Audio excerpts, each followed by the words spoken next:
My name is Elizabeth Manns, and I'd like to welcome you to the May 15th, 2023 edition of the April 4th Coalition Show. It has been 453 shows that we have done since the closing of the hospital in North Adams. The April 4th Coalition's mission statement is, we are for workers' rights and collective bargaining rights and are against tax breaks for the rich and corporations who ship our jobs overseas. We support all the articles of the Universal Declaration of Human Rights, but as is our custom, we put the emphasis on Article 23, and as Rachel is not with us today, Dick has 1 and 2, and I have 3 and 4. Okay, Article 23, Section 1. Everyone has the right to work, to free choice of employment, to just and favorable conditions of work, and protection against unemployment. Number 2, everyone, without any discrimination, has the right to equal pay for equal work.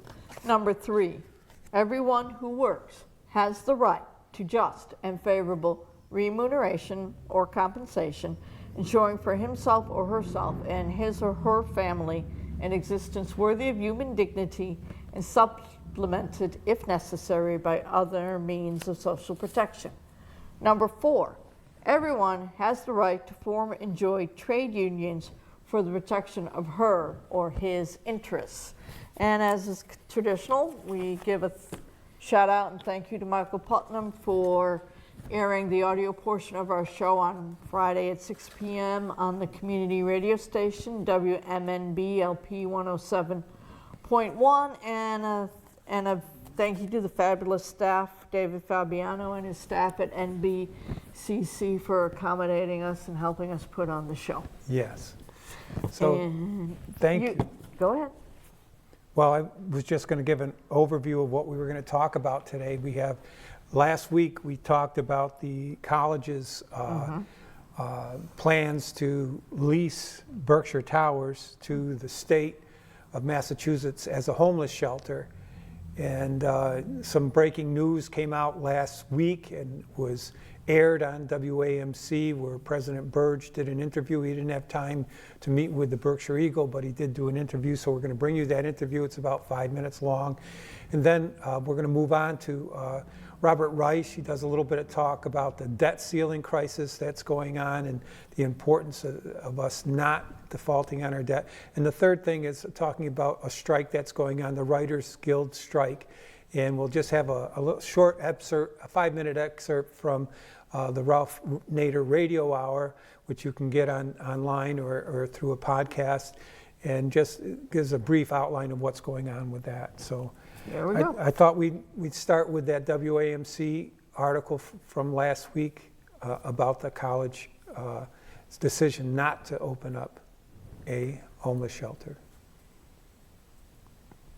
For WAMC, I'm Josh Landis. The Massachusetts College of Liberal Arts in North Adams announced this week it's dropping a proposal to convert an unused dormitory into emergency shelter for unhoused community members. $2.6 million in state funding would have gone toward creating temporary housing for low-income families and pregnant mothers in need, under a proposal from the Massachusetts Department of Housing and Community Development. Addressing the Commonwealth's growing housing crisis is an issue Governor Maura Healey has prioritized since taking office in January. MCLA President Jamie Burge tells WAMC that a rancorous response from the community and safety concerns were at the heart of the decision. After a full consideration of the information over the last few weeks, it just, when I reflected on where we were, I was concerned about the long length of the long-term lease and ongoing operational questions and concerns, which led me to think, I think it's time to end our consideration of it. When I last spoke with the college, I was hearing that there weren't operational concerns with the residential facilities and that it was a relatively short-term lease of 12 to 18 months. That sounds like sort of a change of message from MCLA. Can you unpack that for us? Yeah, I'm happy to. We are seeing a little more strength in our enrollment numbers. Last fall, our enrollment incoming class was up 13%. Right now, we're projecting an increase of 17% over this coming fall's incoming class. And so we think we may need to use the facility sooner than we anticipated. Yeah, so some positive things are happening here that made me realize we might need to use the facility sooner. So I decided that it was time for us to go on a different route. There was some community outcry about the plan, including calls from influential community members like former mayor and current state representative John Barrett III, who lives not far from said towers, against turning them into temporary housing for families and low-income pregnant mothers. Did that play into this decision? Well, certainly, Representative Barrett and Mayor Maxey have made public statements in the media about their opposition to the plan. What I've noticed in more recently, as they've talked more openly about their opposition, we've seen a level of rancor and vitriol in messaging coming from neighbors and the community, both in emails and conversations on the street. And so I had a quickened concern about the safety of people that might move into Berkshire Towers, because I was concerned that the community might threaten their safety or be unkind or not very welcoming. And so I didn't want that to become a condition for people living here. I'm interested in your conversations with the state about this plan. What was their reaction to your decision to not proceed with it? They were very disappointed that we weren't going to proceed. They understood that there was fairly significant pushback, particularly from elected officials, that concerns them. But they were grateful that we would consider the proposal in the first place. I've been on record in a number of different places, expressing my admiration and respect for Governor Healy's plan to deal with this growing crisis. And you probably have seen yesterday's Boston Globe article about the influx of migrants coming into the state. And so I admire the administration's efforts to try and approach this. And that hasn't changed, but what has changed is kind of the concerns that I have about the safety of the people who would have moved here. Do you have any regrets about this process and how MCLA chose to pursue it? No regrets at all. I think that what most people don't know is that the historic public purpose of American higher education is to respond to the needs and demands of society. Right now, there's probably not a bigger need or demand in our Commonwealth than this issue, and so I think there was an obligation on my part, not only as the president of the institution, but the institution itself, to at least consider the possibility of trying to apply what resources we had to help contribute to the resolution of a thorny problem. So I have no regrets that we considered this.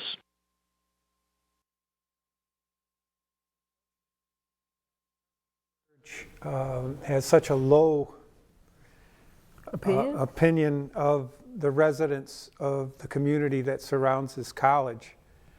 Mm-hmm. So low that he wouldn't even let us participate in an informational meeting in public hearing on what was being proposed. And then assuming that, the people's safety was going to be threatened if he proceeded. I think it was a major mistake on how the college handled it, and I think and this is just my opinion.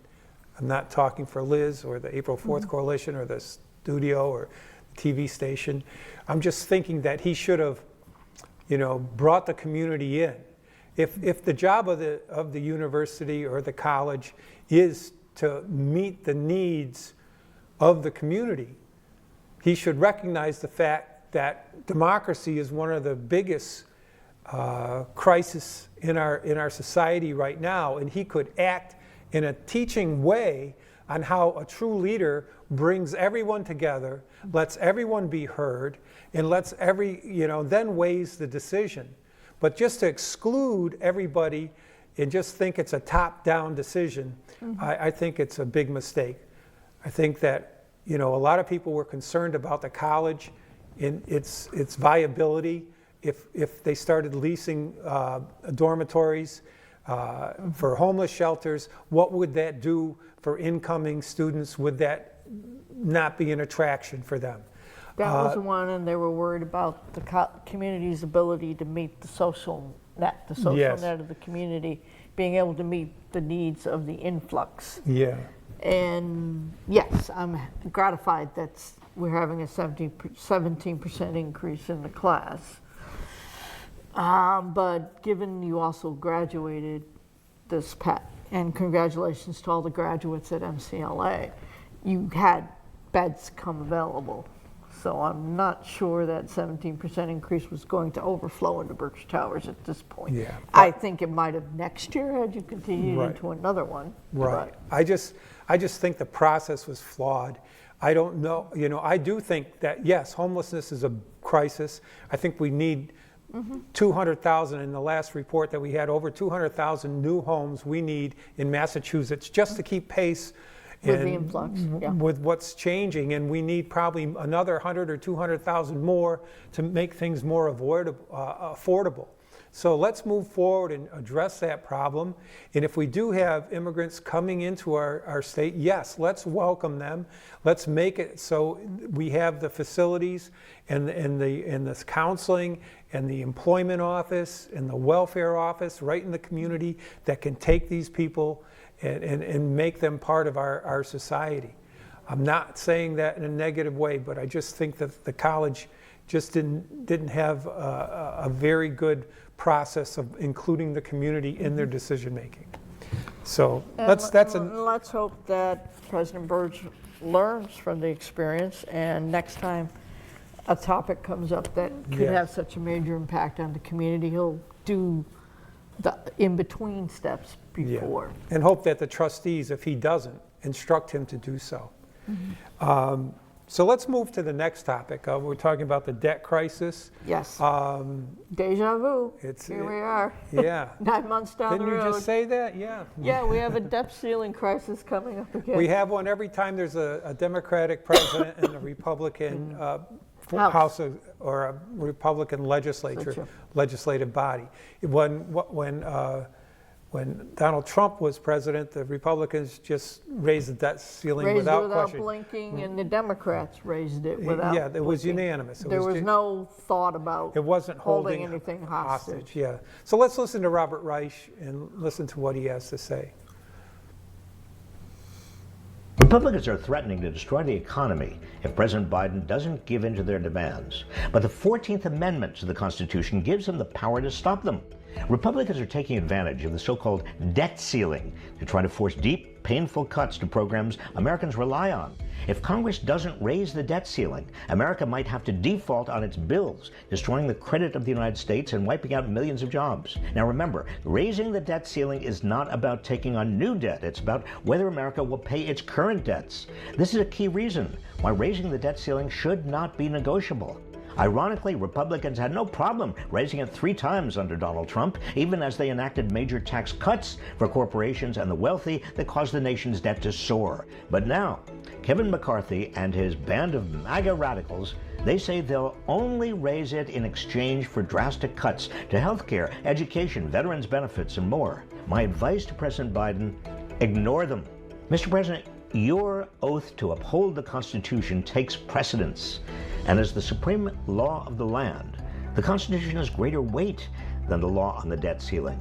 Section 4 of the 14th Amendment to the Constitution explicitly states that the validity of the public debt of the United States shall not be questioned. A debt ceiling that prevents the government from honoring its existing financial commitments clearly violates the Constitution. So if Republicans threaten the full faith and credit of the United States, you are constitutionally obligated to ignore the debt ceiling and must continue to pay the nation's bills. Should they wish, let the radical Republicans take you to court. Even the conservatives on the Supreme Court will likely support you. No originalist interpretation of the Constitution could read that document any differently. The Constitution makes it clear that Congress's power to borrow money does not include the power to default on such borrowings. If Republicans are going to play this game, Mr. President, you need to play hardball. And it's amazing, Lawrence Tribe, who is a constitutional scholar, was making the same argument on MSNBC with Lawrence O'Donnell. 10 years ago, he would have been in the camp of, no, you can't do that because of Congress's power over the purse. But he reread it because he realized this is simply brinksmanship on the Republican part. It has nothing to do, had Donald Trump still been in the office, they would have raised it without even blinking.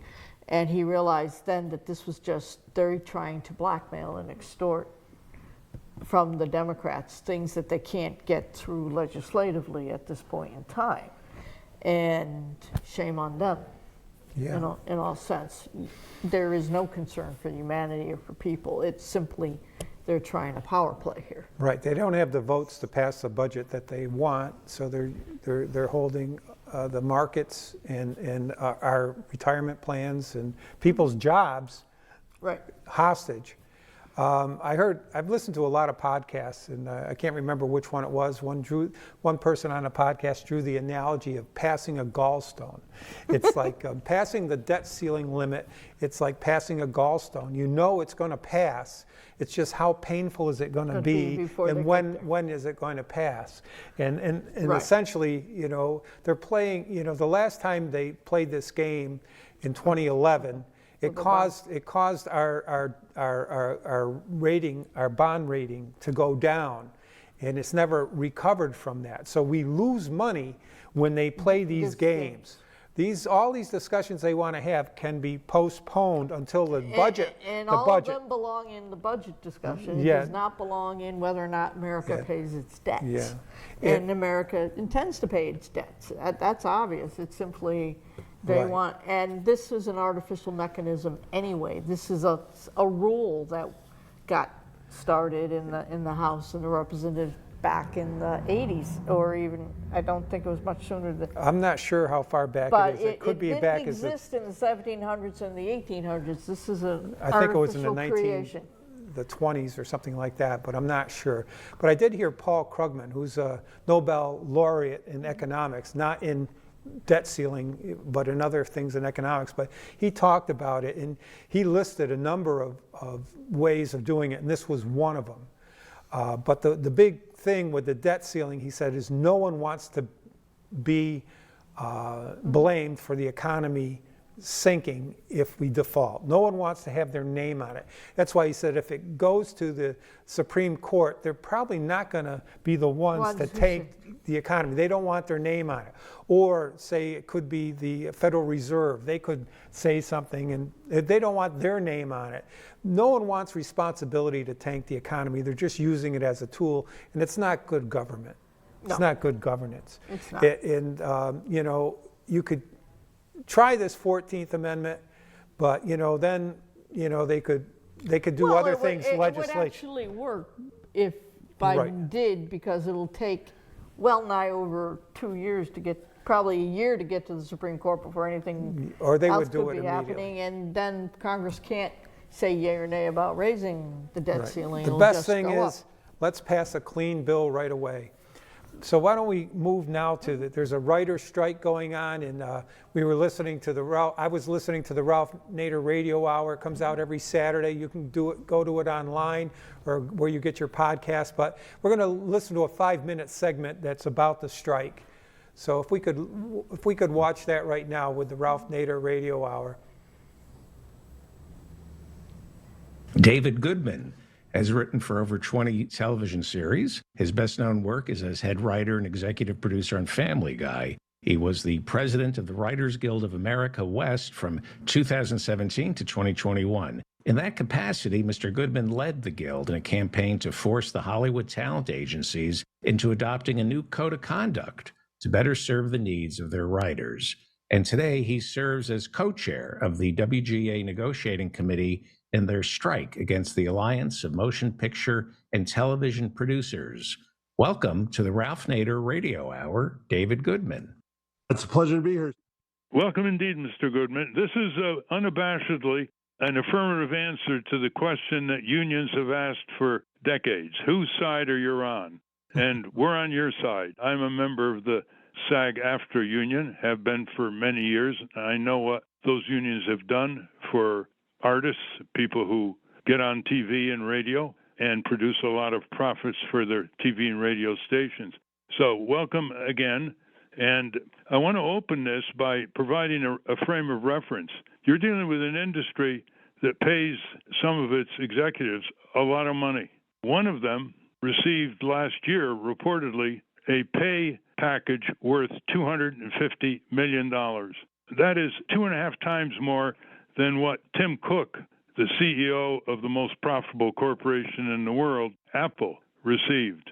So this is where it all starts out, the double standard, the inequity. And I want to hand this part of the program over to Steve Skorban because Steve is very much part of it. He's been involved in the picketing and the demonstrating and the public information. And let our listeners know that a lot of those programs that they watch on TV or listen to on the radio all over the country are written by the people who are on the picket lines and are pretty mercilessly exploited by the corporate titans that rake off the profits. Why don't you take it from here, Steve?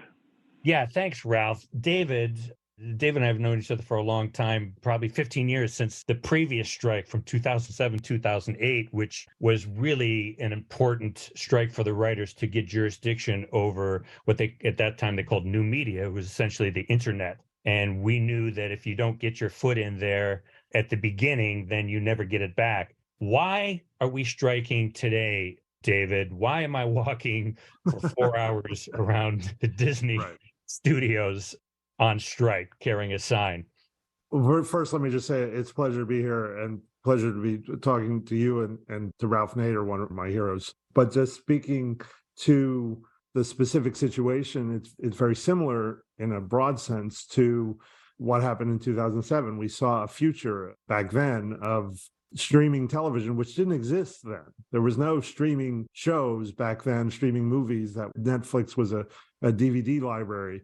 But we knew that if we didn't fight for that coverage then, we were looking at a very bleak future for writers who would be, as to use Mr. Nader's analogy, ruthlessly exploited, not analogy, a term. And now we're looking at a future in this new streaming model where writers aren't going to earn enough to stay writers, that these companies that we work for are spending billions of dollars, making billions of dollars on the product that we create. And writers currently, many of them, can't afford to pay their rent, can't afford to live in the cities where they're required to work, need to take second jobs. Now, again, that's a very familiar situation in labor across this country. And what we're saying is if these companies are profitable, if, as you stated, that the CEOs are making these pay packages that frankly are more than what we're asking for every writer to be paid in our package, literally over a 3-year contract, we need to fight. And one of the unfortunate products of capitalism is that a union at some point has to exercise its power to get what it, not just what it wants, but what it needs for its members. And that's why we're on strike.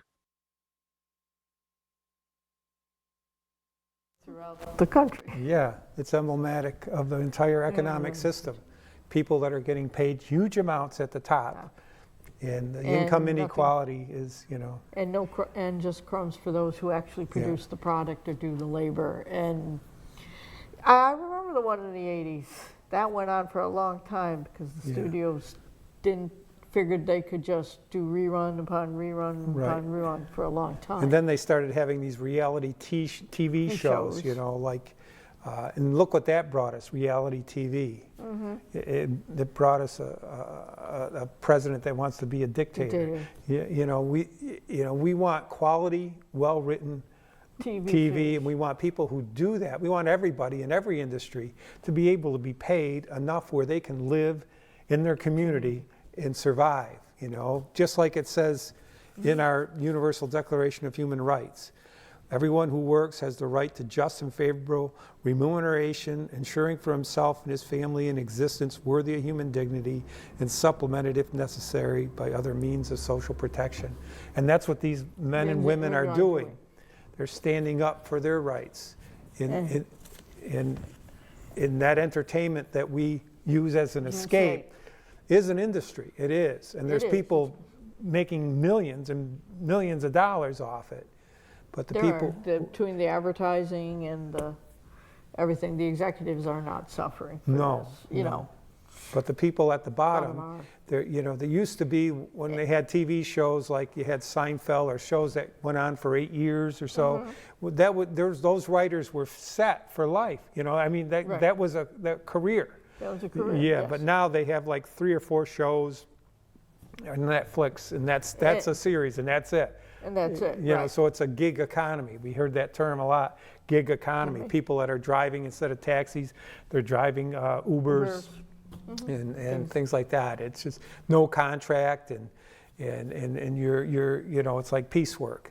Right. You know, and unions. You're kind of like a consultant or something Yeah. now instead of You being don't have employed. the benefits that are necessary in this society, especially when the society doesn't provide a good social safety network Yeah. that can help. Right. We don't have single payer health care where everyone is in, no matter what your occupation is, or no matter where you work, or if you're unemployed, or if you're retired. We don't have one system like they have in Canada or England or in France, Germany. Even South Africa has it. Even South Africa has it now. They used to be the holdout. It was the United States and South Africa that didn't have universal health care. And But now it's us. now it's just us. And so, you know, without those, you know, social safety net things, the only thing left is for the union to go out on strike and demand to get the compensation that their employees need Right. so that they can produce the product. And writing is not a quick process. Yeah. It's hours upon hours trying to get it out and Right. right. It's not something you do. It's not instantaneous. There's quite a brain drain on you and a physical drain. Right. And also the creative process. What they're doing is they're opting in the future, they're using artificial intelligence, you know, working off of reading everything that's already been created, coming up with ideas, and then after they come up with the idea through artificial intelligence, they hand it to a real writer and say, rework this Yes, and make take it right. Make it sound human. Right, but that takes away their creative aspect because it gives the rights to the original idea to artificial intelligence rather than the initial writers. But the artificial intelligence got that intelligence by taking other writers' works in using it to create. Synthesizing Yeah. it. Yeah. So it's a really, really vicious cycle that they're trying to make sure that everyone within our society, economic needs are met. Right. And so let's support those strikers and You know, But- stop watching your shows, I guess. This is about the only way you're going to get well, the attention. you know, they're not on now. They're just reruns, but you can, you know, just be aware of Yeah, it. but if you're not even watching the reruns, Yeah. they're going to notice because Yeah. things drop. And at that point, because that's the whole point, they want ratings, they want people watching so they can Right. make it worthwhile. And then the advertisers whose product isn't being watched is going to react. So we'll just have to say power to the people, and let's hope that these people can win this victory. Yeah, and we'll see you next week.